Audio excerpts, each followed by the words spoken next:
మరి కరాటే కళ్యాణ్ గారికి ఎందుకు వచ్చింది మీకు మధ్యలో ఆ డిస్కషన్ ఎందుకు వచ్చింది అసలు మీ ఇద్దరి మధ్య మళ్ళీ? నాకు కరాటే కళ్యాణ్కి డిస్కషన్ ఏం రాలేదండి అసలు. ఏదో గ్రూప్లో మీరు ఏదో ఫోటో వేరే పెట్టబోయి అవన్నీ నా దగ్గర ఎవిడెన్స్ ఏదో రిలీజ్ చేశారు ఆవిడ అప్పుడు ఆ టైంలో. నేను అన్నానుగా పోలీస్ స్టేషన్లో కేసు పెట్టాను కదా, ఇచ్చే ఎవిడెన్స్ అన్నాను కదండి. నేను అసలు తప్పు చేయను సార్. Okay okay okay. నేను తప్పు చేయను. వీళ్ళందరూ అలా అనుకుంటే నరేష్ గారు మొత్తం ఆ గ్రూప్లోనే చార్ట్స్ అన్ని ఫోటో క్లిక్ చేసి మొత్తం బయట చాలా మందికి చూపించాడు ఆయన. అసలు మా నమ్మకమైన గ్రూప్లో ప్రీవియస్ ఆయన ప్రెసిడెంట్గా ఉన్నాడు అప్పుడు మా కమిటీ గ్రూప్లోది వాళ్ళు తీసుకెళ్ళి అట్లా చేశారు. Okay okay. నేను ఒక మూవీ చేసినాను సార్, దానికి ఒక అమ్మాయిని సెలెక్ట్ చేసాం. మొత్తం 10 మంది. జాంబోనా ఏదో వచ్చింది కదా సార్ మొన్న సినిమా, ఏంటది జామిరెడ్డి హీరోయిన్ది. మేము కథ అది చెప్పాము, తనతో మాట్లాడాము, ఇంకో 2-3 హీరోయిన్లతో వాళ్ళతో మాట్లాడాము. అది నేను మా డైరెక్టర్ బెంగళూరులో ఉంటాడు, బెంగళూరులో డైరెక్టర్కి పోస్ట్ చేయకపోయి మా గ్రూప్లో పోస్ట్ అయింది. ఒక ఫోటో పోస్ట్ అయింది అంతే. ఫోటో కోసమే నన్ను చిత్రీకరించేస్తారా? ఓకే. పైగా నా బట్టల గురించి కమెంట్ చేశారు. అవతల వాళ్ళు వేసే క్యారెక్టర్లు ఏంటి, వాళ్ళు మాట్లాడే మాటలు ఏంటి. మీరు ఆ టైంలో రాజీనామాల తర్వాత ప్రతి నెల ప్రశ్నిస్తా అన్నారు కదా, మరి ఎక్కడ కూడా మీకు సంబంధించిన దాని తర్వాత నుంచి యాక్టివిటీస్లో ఎక్కడా లేరు అంటే ఏం జరుగుతుందనే దాని అందరూ సైలెంట్ అయ్యారు. రీజన్ ఏమైనా ఉందా? నేను మాత్రం ఎలక్షన్స్ తీసుకుని కొంచెం ఫీల్ అయ్యాను అనమాట అండి. ప్రకాష్ రాజ్ గారు ఎందుకు అందరినీ అట్లా నొక్కేశారు, మమ్మల్ని ఫ్రీగా మాట్లాడనివ్వలేదు, లేకపోతే ఆయన మంచితనంతో ఇది చేశాడు. నాకు బాగా శివబాలాజీ విషయం అయితే బాగా ఉండిపోయింది సార్. కరాటే కళ్యాణిది అంటారా, అది ఎందుకు జరిగింది ఏంటి అనేది, ఎవడు ఎక్కిచ్చాడు, ఎందుకు చెప్పాడు అనేది కామెంట్స్లోనే తెలిసిపోయింది. ఆ అమ్మాయికి నేను అసలు సమాధానమే చెప్పక్కర్లా, ఓకేనా? అలాగే ఈయనకి కూడా సమాధానం చెప్పక్కర్లా, ఓకే? సో నాకు శివబాలాజీ విషయంలో చాలా హట్ అయిపోయాను. అది అక్కడ జరిగింది వేరు, అది మీడియా అంతా ఫోకస్ చేసింది వేరు. నేను ఎందుకు కలిసాను అనేది రీజన్ లేకుండా అయిపోయింది. నేను ఎక్కడ కలిస్తే అక్కడ చూపించాడు. Okay okay. సో ఇట్లా నేను క్లారిటీ ఇద్దాం అనుకుంటేనేమో వద్దని నొక్కేశారు. పాప అతను కూడా వచ్చాడు, అతను అన్ని దెబ్బలు తిని చొక్కాయి పీకేసి అంత అవమానపరిచాడు. అతను పాప ఆ వేళలో వచ్చి కూర్చున్నాడు. పాప అతను నేను మాట్లాడతానండి మీడియాతో, నేను మెంబర్ అని చూపిస్తానండి అని బాధపడుతున్నాడు. ఆయన్ని వద్దని ఆపేశారు. ఏం చేద్దాం అనుకున్నారు ఫైనల్గా? సో కొంచెం కొన్ని రోజులు నేను దూరంగా ఉన్నానండి. కాకపోతే అసోసియేషన్కి దూరంగా లేను. ఓకే. సో మా టీంకి దూరంగా ఉన్నాను. కాకపోతే మా టీంలో ఏంటంటే ప్రకాష్ రాజ్ గారికి ఫస్ట్ షోల్డర్ ఏదో ప్రాబ్లం వచ్చింది, తర్వాత మళ్ళీ ఇంకేదో అయింది. సో ఆయన కొంచెం సిక్కీగా ఉన్నారు. ఇప్పుడు మళ్ళీ యాక్టివ్ అయిపోయారు గ్రూప్లో. ప్లస్ మా వాళ్ళందరూ కూడా ఇప్పుడు ఎలక్షన్లో గెలిచినా గెలవకపోయినా కూడా మేము వెల్ఫేర్ అయితే చేద్దాము అని అనుకుని డిసైడ్ అయ్యాం కదండి. సో ఆ వెల్ఫేర్కి సంబంధించింది ప్రయత్నాల్లో వీళ్ళు ఉన్నారు, ఇది చేస్తున్నారు. ఇప్పుడు ఎవ్రీ మంత్ అనేది మనం టప్మని వాళ్ళని కూడా అనేలేము సార్. ఇప్పుడు విష్ణుబాబుని కానీ వాళ్ళ టీంని కానీ టక్మని అనలేము, ఎందుకంటే వాళ్ళు రావాలి, వాళ్ళు ఫైనాన్స్ చూసుకోవాలి, ఏమేమి ఇంపార్టెన్స్ వర్క్స్ ఉన్నాయని ముందుకెళ్ళాలి, వాళ్ళు చూడాలి. వాళ్ళు ఇప్పుడు 3 months అయింది, 100 days అయింది వాళ్ళు వచ్చి. పాపం వాళ్ళకి ఇంకొక 1 month 2 months టైం ఇచ్చి అసలు వాట్ ఏం జరుగుతుందో తెలుసుకుందాం అనేది ఒకటండి. తర్వాత నా బర్త్డేకి విష్ణుబాబు ఫోన్ చేశారు, హ్యాపీ బర్త్డే అమ్మా అని చెప్పేసి ఆయన మాట్లాడారు నాతో. మాట్లాడి ఇట్లా స్టాఫ్ని మారుస్తున్నానమ్మా, ఇట్లా వాళ్ళు ఇలా చేశారు, ఇలా రాలేదు, సో ఇంకా ఎన్ని రోజులు వాళ్ళ కోసం చూడాలి కదా, మేము ఇట్లా చేసినట్టు. అలాగే బాబు, నో ప్రాబ్లం బాబు, మంచి వెరీ గుడ్, ఫోకస్ చేయండి అది ఇది అని చెప్పాను. తర్వాత నా బర్త్డే గిఫ్ట్ ఒకటి కావాలి బాబు అని అడిగాను విష్ణుబాబు. ఏంటమ్మా చెప్పు అది ఇది అని అన్నారు.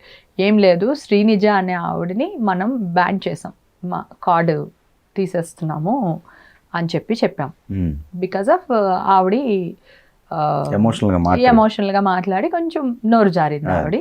సో నోరు జారడం వల్ల చేసాం.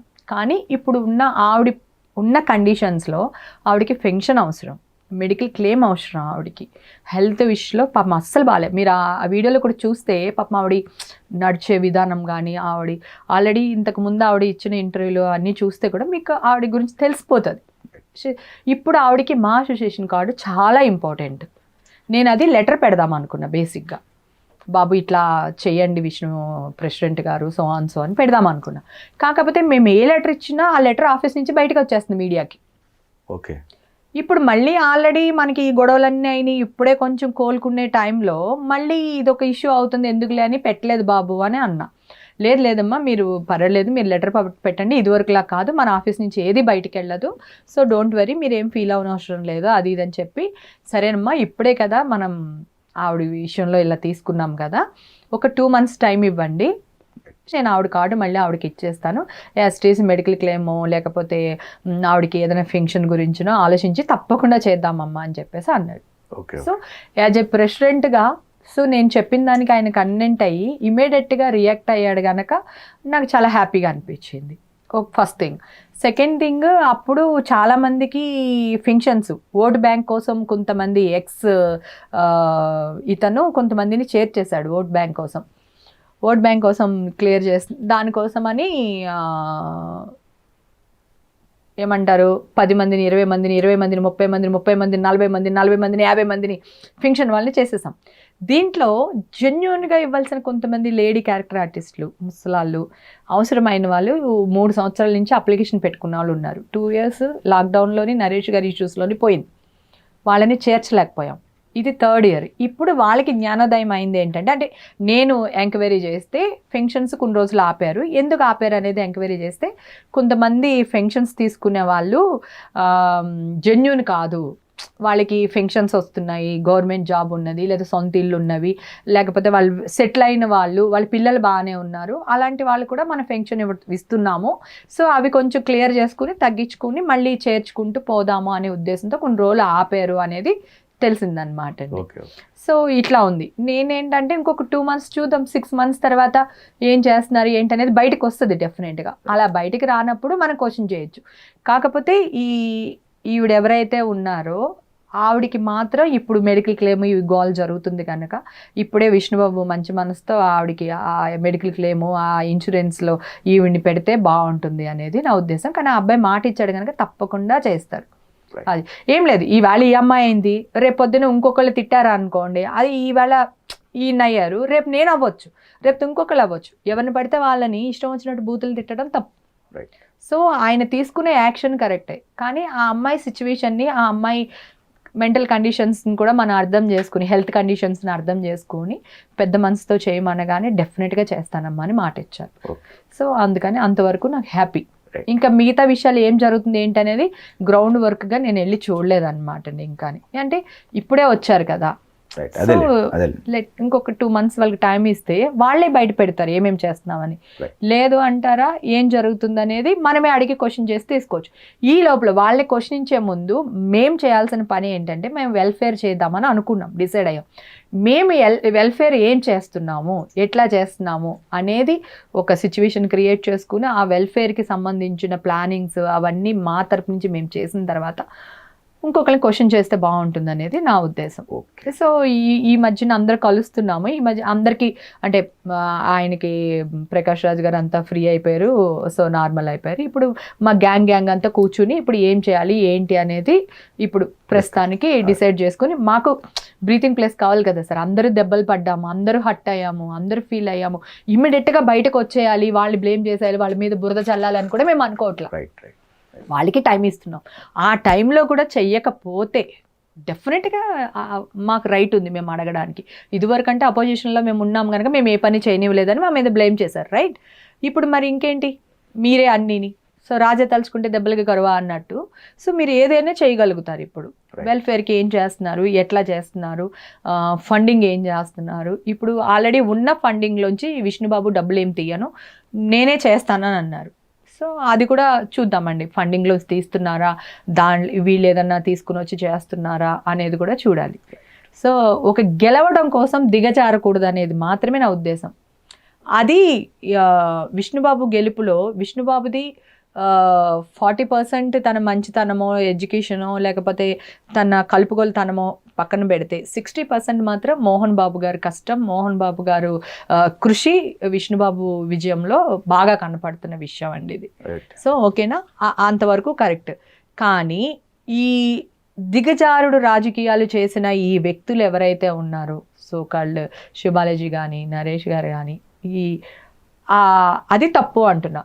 ఓకే. నీ ఓట్ బ్యాంక్ కోసం ఒక ఆడపిల్లని జెన్యున్గా ముక్కుసూటిగా ఉండే అమ్మాయిని నీ ఇష్టం వచ్చినట్టు ఇక్కడ కరిస్తే అని అంటావు.